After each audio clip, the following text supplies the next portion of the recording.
परमाराध्य संत सद्गुरु महाराज की असीम अनुकंपा से एक बच्ची के जन्मदिन के शुभ अवसर पर ये सत्संग में भाग ले रहे हैं।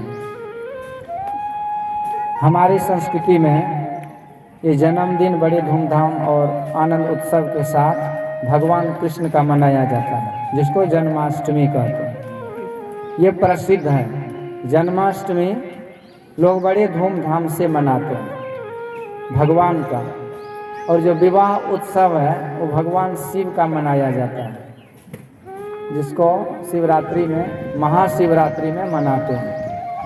तो जन्म तो भगवान का प्रसिद्ध है और विवाह भगवान शिव का प्रसिद्ध है, और मरण किसका प्रसिद्ध है? परिनिर्वाण। तो ये संत का, तो संत का परिनिर्वाण मनाते हैं। तो संत महापुरुष मरने की कला सिखाते हैं। वैवाहिक जीवन कैसे जिया जाता है कि भगवान के जीवन से सीखने को मिलता है। और किसी का जन्म उत्सव कैसे मनाया जाता है कि भगवान कृष्ण के जन्म उत्सव से सीखने को मिलता है। नंद घर आनंद भयो जय कन्हैया लाल की, हाथी घोड़ा पाल की जय कन्हैया लाल की। तो भगवान का जन्मोत्सव हुआ था तो पूरे नंद गांव को सजाया गया था। इसके बाद दूध दही मेवा मिष्ठान, दूध से बने हुए बहुत तरह के सामग्री को लोग ले करके आए और भगवान को भोग लगाए, और इसके बाद नाचे गाए, खुशी मनाए, और इस तरह से जन्मोत्सव को मनाए। कहते उस जन्म उत्सव में 1 महीने का एक ही रात हुआ था, पर ये रहस्य को कोई नहीं समझा क्योंकि सब आनंद में विभोर थे। जैसे भगवान राम का जन्म में अवतार में 1 महीने का एक दिन हुआ था, तो मास दिवस कर दिवस भा मरम न जाने कोय, रवि समेत रथ था के वो निशा कवन विधि होय। इसी तरह भगवान श्याम के अवतार में 1 महीने का एक रात हुआ था, तो ये उत्सव मनाया गया जन्म का। तो आज भी ये आदर्श है और ये मानव जीवन के लिए आदर्श है, सनातन धर्म में आदर्श है। तो जन्म मनाने का ये सबसे उत्तम तरीका है। वैसे आजकल जो विदेशियों ने कुछ साल तक गुलाम बनाया, अथवा विदेशियों के प्रभाव में आकर के उसके इन्वायरमेंट में रहने के कारण और विदेशी अंग्रेजी मीडियम में पढ़ने के कारण बच्चे का लोग जन्मदिन तो जरूर मनाते हैं, क्योंकि बच्चा बड़ा कीमती चीज़ है ना घर गृहस्थी जीवन में, इसलिए साल साल में जन्मदिन मनाते हैं। लेकिन बर्थडे मनाते हैं, केक काट करके, दिया हुआ जला करके, सजावट तो बड़ी अच्छी करते, लेकिन बाद में सबको उजाड़ भी देते हैं। तो दीप जलाने की जगह पे मोमबत्ती जलाते हैं, उसको मुँह से जुठा करके बुझाते थे। इसके बाद जो केक होता है वो केक भी अंडा गंडा रहता है मिला हुआ, और वैसे चढ़वा उड़वा तो होना क्या है, अपने भी खाते कम है, मुंह पर ज़्यादा फेंकते हैं।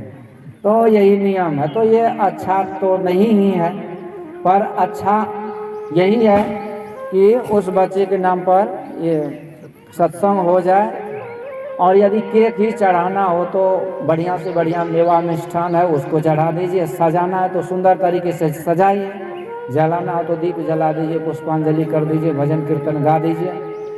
और जैसे बर्थडे पार्टी में बढ़िया से बढ़िया आइटम बनता है तो यहाँ भी बना सकते हैं। तो ये बहुत उत्तम परंपरा सनातन संस्कृति में माना गया है। तो ये मनाने से एक दूसरे को प्रेरणा मिलता है कि हम भी अपने बच्चे का ऐसे जन्मदिन मनावें, तो ये उत्तम है। देखिए जन्मदिन मनाने से होता क्या है कि जब हम पूजा पाठ करते हैं, भोग प्रसाद चढ़ाते हैं, और उसके नाम पर ध्यान और सत्संग संतवाणी का गुणगान करते हैं, भोज भंडारा करते हैं, तो संतवाणी का गुणगान सत्संग करने से संत की कृपा होती है, ध्यान करने से सद्गुरु परमात्मा की कृपा होती है, उनका दुआ मिलता है, आशीर्वाद मिलता है। और दुनिया में वो काम जो कोई दवा नहीं कर सकता, आज तक नहीं कर पाया, वो काम दुआ कर देता है।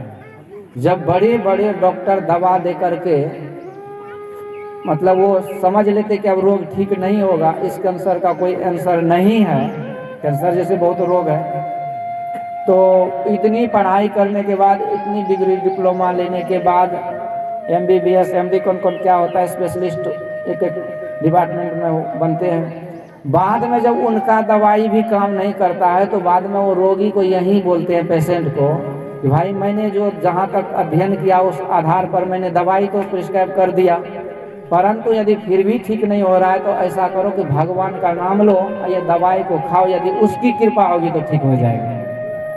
अंत में वही पर जाके टिकता है ईश्वर की दुआ।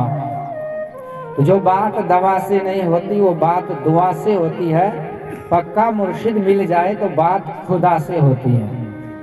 ये दुआ बड़ी कीमती चीज है। जिसके ऊपर ये आशीर्वाद लग जाए तो उसके जीवन में बड़े बड़े संकट जो आने वाले हैं वो पहले रिजेक्ट हो जाते, पहले फ्यूज हो जाते। इसलिए कहते हैं संत दरस को जाइए तज ममता अभिमान, ज्यों ज्यों पग आगे धरे कोटि यज्ञ समान। सरदा तपनिसी शशि अपहरई, संत दरस जिमी पातक तरई। कबीर दर्शन साधु की बड़े भाग्य दर्शाए, ज्यों होवे सजा सुली तो कांटों ही टली जाए। तो बड़े बड़े संकट जो होने वाले हैं वो टल जाते हैं। ये क्या चीज से होता है? तो दुआ से, जो कि उस बर्थडे में दुआ हुआ नहीं मिलता है। एक दूसरे को खाने खिलाने में परेशान है, दुआ कौन किसको देगा? नोच नाच के घिना उना के भाग जाते हैं, वहाँ दुआ नहीं मिलता है। जरूर जगहों को गंदा जरूर कर देता है, घिना फिना के चले जाएंगे, बाद में गिलास थर्मोकोल साफ करते रहो।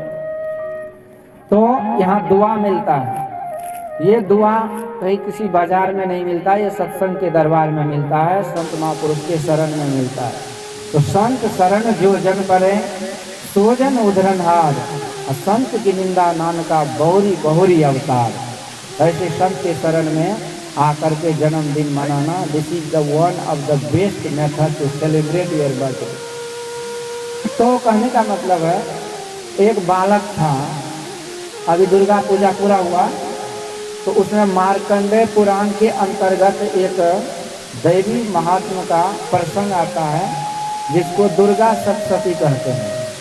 और इसी का पाठ होता है वो 9 दिन में। दुर्गा माँ, ये शक्ति स्वरूपा दुर्गा माँ किस तरह से दक्ष, बीज, चंड, मुंड, महिषासुर ये सब का संहार किए थे। तो उसी शक्ति पराक्रम और उस देवी माँ का जो प्रसंग है उसमें देवी महात्मा का उसको सुनाया जाता है। मार्कंडेय पुराण के अंतर्गत ये आता है। मार्कंडेय ऋषि के नाम से ये मार्कंडेय पुराण है। पुराण तो 18 है, परंतु एक ये भी है उसमें। तो मार्कंडेय ऋषि बहुत बड़े ऋषि कहलाते हैं और उनके पिता का नाम था मृकंडू। बहुत पहले की बात है, उसको कोई संतान नहीं था। इस कारण वो बेचारा दुखी रहा करते थे, क्योंकि घर गृहस्थी जीवन में सब कुछ चाहिए। यदि नहीं हुआ तो फिर मरण है। सब चाहिए, परिवार, पत्नी, धन संपत्ति और सब अनुकूल चाहिए, जो कि जल्दी होता नहीं है। यदि हो जाए तो जानिए भी बड़ी कृपा है ईश्वर की। प्रथम सुख निरोगी काया, दूसर सुख हाथ में माया, तीसर सुख पतिव्रता नारी, चौथा सुख पुत्र आज्ञाकारी। ये सब ठीक होना चाहिए। तो इनको पुत्र नहीं था, बड़े दुखी रहा करते थे मृकंडू। और बाद में इन्होंने भगवान की भक्ति करी, भगवान शिव की। तो सच्चे मन से, सच्चे भाव से जब आराधना उपासना करते तो भगवान की भी कृपा होती है। खोजी होए तुरंत मिल जाओ, एक पल के तलाश में। खोजी होना चाहिए, भगवान तो मिलते ही है, आशीर्वाद भी होता है।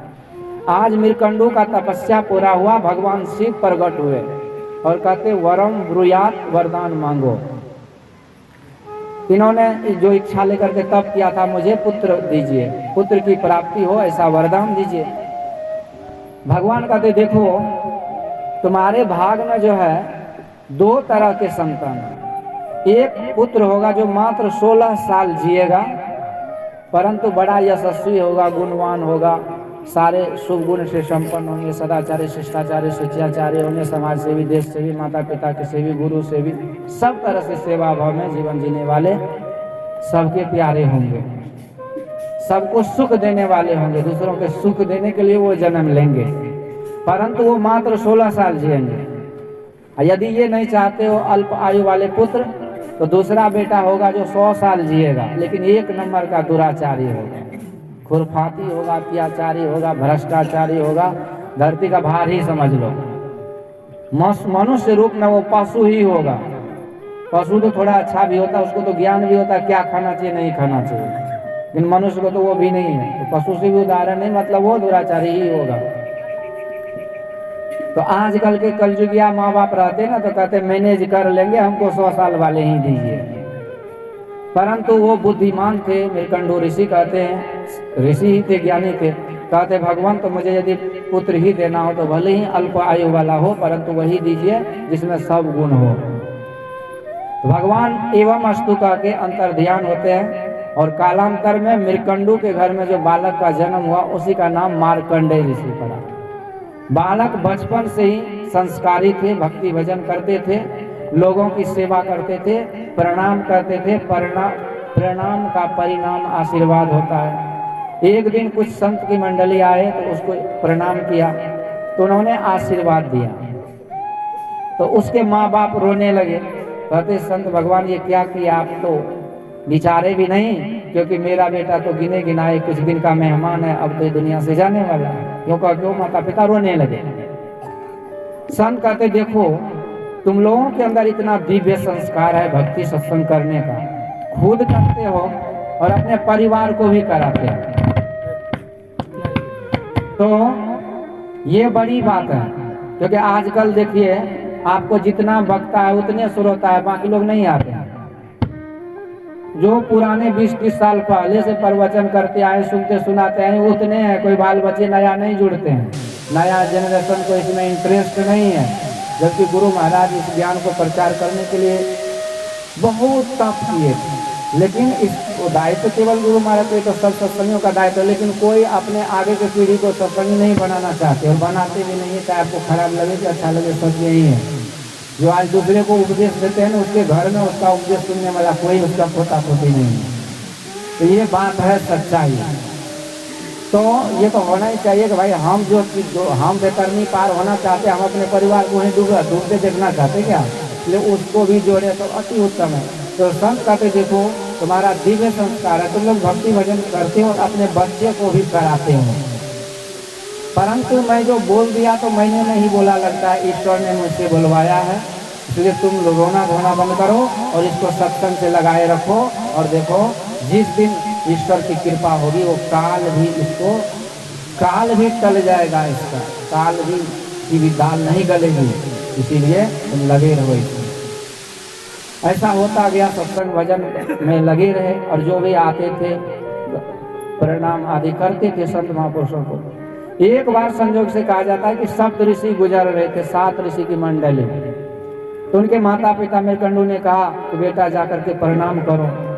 इन्होंने जाके प्रणाम किया। उसमें एक ऋषि ने आशीर्वाद दिया कि आयुष्मान भव, may you leave long life, तुम्हारी आयु लंबी हो, ये आयुष्मान भव आशीर्वाद संत के मुखारबिंद से। तो संत महापुरुषों की वाणी सुख मुखात मृत द्रव्य संयुतम, वो अमृत तुल्य होता है, अमर वाणी होती है। संत महापुरुष जो बोलते वही वेद शास्त्र पुराण है। तो इसलिए आज जब ये कहा तो फिर से उसके माता पिता रोने लगे कि आप क्या कहते हैं संत भगवान, आपको गिनी गिनाई 2 दिन का मेहमान है मेरा बेटा। कहते खबरदार तुम लोग रोना धोना नहीं, यदि आशीर्वाद मिला है, दुआ मिला है तो काम करेगा, जाकर के इनको बैठा दो ध्यान में, सत्संग में, और जब तक इसकी आयु आने वाली है तो तब तक इसको बैठे रहने दो। तो बालक को मंत्र दिया और वही जाकर के शिवलिंग के सामने शिव मंदिर में बैठ गया, जप करने लगा। कुछ ही समय बाद वहाँ जमदूत आया, आयु पूरी हो गई थी, जमपास लिए और जोर से आवाज लगाई कि बालक तुम्हारी आयु पूरी हो गई है, जल्दी से चलो। अब वो नन्हा सा बालक था, बेचारा रोने लगा, खूब रोया पर जप भी करता रहा, ध्यान भी नहीं छोड़ा और रो भी रहा। जमदूत सोचा अब आयु उसकी पूरी हो गई, अब तो इसे ले ही जाना पड़ेगा। जब नहीं आया वो पूजा छोड़ करके, इन्होंने अपना जमपास जो है वो फेंका, तो वो जोर से बच्चा ने उस शिवलिंग को पकड़ लिया। तो जमपास को जमदूत सोचा कि चलो शिवलिंग सहित खींच के ले जाए। जब बड़का रावण कहीं नहीं ले जा पाया तो ये कौन खेत की मूली है। अभी जैसे शिवलिंग में फंसा के खींचना चाहा तो उसी भी चमत्कार होता है कि भगवान शिव साक्षात्कार प्रकट हो गए और जमदूत को डांटते हुए भगा दिया। बोला खबरदार, तुझे पता है कि ये कौन है, चलो तुझे पता है कि मैं कौन हूँ। कहते भगवान आप भगवान हैं। जमदूत का भगवान कहते तुम इतना ही जानते हो ना कि भगवान है, पर तुम क्या हो भाई? कहा मैं तो काल हूँ। तो कहते सुन, यदि तू काल है तो मैं महाकाल हूँ। अरे अकाल मृत्यु वो मरे जो काम करे चंडाल का, काल उसका क्या करे जो भक्त है महाकाल का। उसका काल क्या करेगा भाई, तो भक्ति करते हैं ना, इसके ऊपर मेरा आशीर्वाद है, इसलिए से छोड़ दो। वही मार्कंडेय ऋषि अमर हो गए थे। ये दुआ काम करता है। ये दुआ कहाँ मिलता है? कि संतों के संग में, सत्संग में मिलता है। यही जन्मदिन उत्तम तरीका से मनाने का है। सत्संग के वचनों को हम लोग अभी सुन रहे थे रामचरितमानस में। मज्जन फल देखिए तत्काला, काक होय पिक बकऊ मराला, सुनी आचरज करई जन कोई, असत संगति महिमा नहीं कोई। कहते तत्काल फल सत्संग में मिलता है। वो क्या है? तो काक होय पिक बकऊ मराला, कौवा कोयल हो जाता है और बगुला हंस हो जाता है। ये पहला फल है सत्संग का। यानी कि जो कटुभाषी है, जिसके जीवन में कटुता है, कड़वाहट है, कड़क अहंकार है, जिसके जीवन में अहम है, जिसके जीवन में इस तरह की बातें हैं, तो वो धीरे धीरे छूट जाता है, उसमें मधुरता आती है। अथवा कि ये उपदेश है कि सत्संग में आने के बाद अपने कटुता को हटा देना चाहिए, छोड़ देना चाहिए, यानी वैर भाव से अपने आप को अलग करना चाहिए। यही सत्संग का पहला उपदेश है, पहला फल भी है कि काक होय पिक, कौवा कोयल हो जाता है। देखिए कौवा किसी का कुछ बिगाड़ता थोड़ी है, किसी का धन संपत्ति चोरी नहीं करता ना।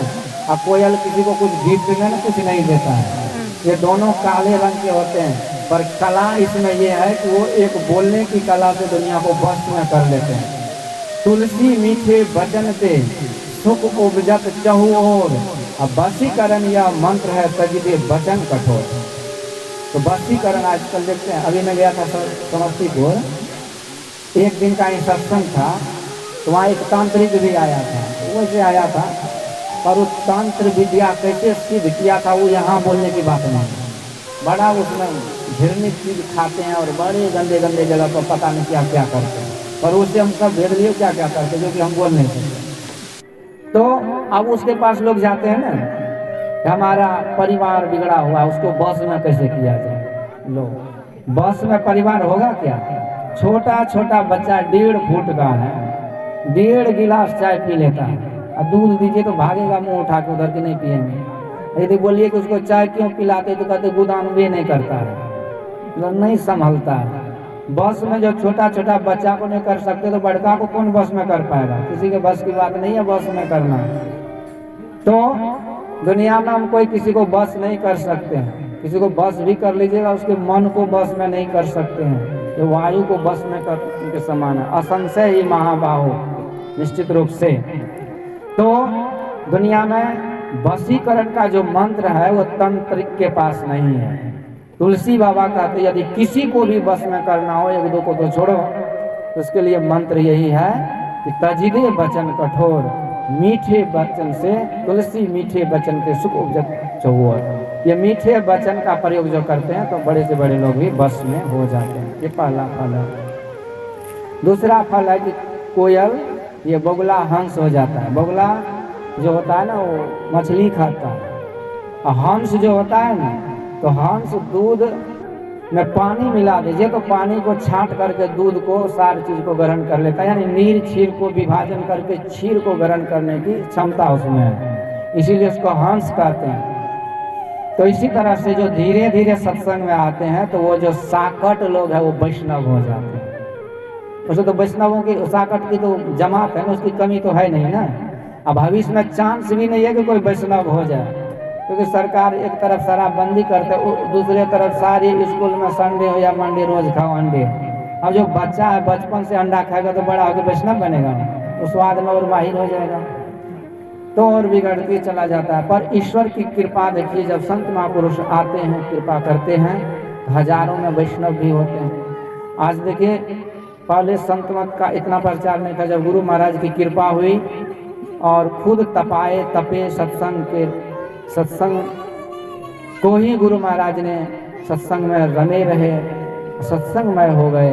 बाद में गुरु महाराज के प्रभाव इतना तेज, इतना ज्ञान का प्रकाश फैला कि हजारों लाखों लोग, भले ही सत्संग ध्यान कम करते हैं, वैष्णव तो हो गए हैं ना। ये सत्संग का फल है।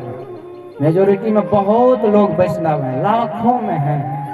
सत्संग ध्यान समय अभाव में थोड़ा बहुत करते हैं, पर करेंगे प्रोसेस में, परंतु वैष्णव हैं, ये बात निश्चित है। इन्हीं के मुर्गा मछली सुघोषाम सीताराम राधे श्याम, ये तो नहीं होता है ना। खान पान को प्रथम समारो, तब रस रस अवगुण सब मारो, मांस मछलिया भोजन त्यागो, सतगुण खान पान में पारो। तो ये सत्संग का फल है कि लोग वैष्णव हो जाते हैं। हंस से वो आगे बढ़ते हैं तो परमहंस हो जाते हैं।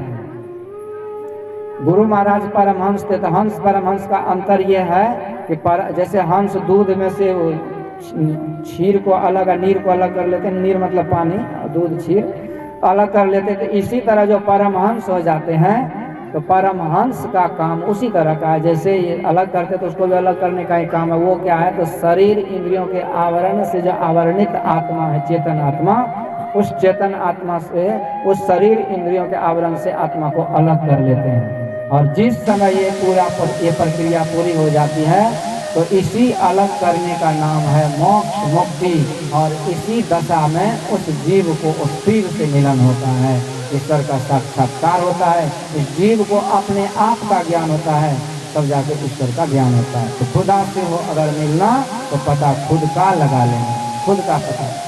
गुरु महाराज से किसी ने पूछा कि सरकार ये ईश्वर दर्शन किसे कहते, क्योंकि सारा खेल तो दर्शन पर ही टिका है ना। कोई भी पूजा पाठ करते किसी को तो दर्शन हो, पर भगवान का दर्शन करने वाले भगवान के समय में जितने हुए उन्हें भी भगवान कहते अभी और करना बाकी, अभी पूरा नहीं हुआ। हकीकत में कौन ऐसा दर्शन है जिस दर्शन के बाद पूर्ण कल्याण होता है? जैसा कि उपनिषद में है ना, विद्यते हृदय ग्रंथि स्थित्यन्ते सर्व संशया।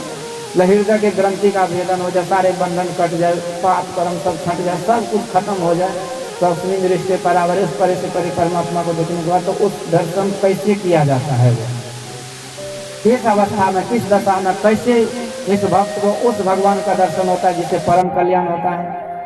तो गुरु महाराज कहते देखो, ये जो चेतन आत्मा है, शरीर इंद्रियों से अलग होकर उस दशा में इस चेतन आत्मा को जो पहचान में आवे, उसे ही ईश्वर दर्शन कहते हैं। श्री सदगुरु, यही परमहंस का काम है, गुरु महाराज करते हैं, करवाते सत्संग। तो आगे हम लोग बाबा से विस्तार से इस विषय पर सुनेंगे। एक त्रिवेणीगंज में, सुपौल जिला है ना, सहरसा मधेपुरा सुपौल, तो त्रिवेणीगंज उसी में प्रखंड है। वहाँ गुरु महाराज का अधिवेशन हो रहा था, गुरु महाराज के समय की बात है। तो एक हरिद्वार से बाबा महाराज आए हुए थे, जिसका नाम था काग बाबा, पर बाद में उन्होंने अपना नाम बदल के रख लिया हंस बाबा। जो भी हो, तो वो भी वहाँ आए थे, निमंत्रित थे। तो पहले दिन उसका वहाँ कार्यक्रम हुआ जिला अधिवेशन में। तो गुरुदेव एक दिन देरी से आते हैं, परंतु जब वो हंस बाबा को पता चला कि अब जो है वो परमहंस जी महाराज आने वाले हैं, तो उसकी उचौकन्ना हो गया। अरे भगजोगनी का लाइट तब तक रहता है ना जब तक भेपर नहीं जले। वो जो अनरिया रात में जो चुक भुक करता है उसी को भगजोगनी। अब गुरु महाराज का आगमन हो रहा, तो सोचा हम जो इधर उधर की बात बोल रहे थे, अब तो इसमें तो गड़बड़ा रह जाएगा, पकड़े जाएंगे रंगे हाथ। तो बहाना क्या बनाते हैं मंच पर कि देखो भाई, अब तो तुम लोग के गुरु जी आ ही गए हैं, अब हमको हड़बड़ी है, थोड़ी सी जल्दी हो गई है, जरूरी काम है, तो इसलिए अब हमको अनुमति दो, हम हरिद्वार जा रहे हैं। आया था शायद हेलीकॉप्टर से, उड़न खटोला से, तो झट से बहाना बना के अब बैठा, उस पर उड़ गया। उसी समय गुरु महाराज का आगमन हुआ।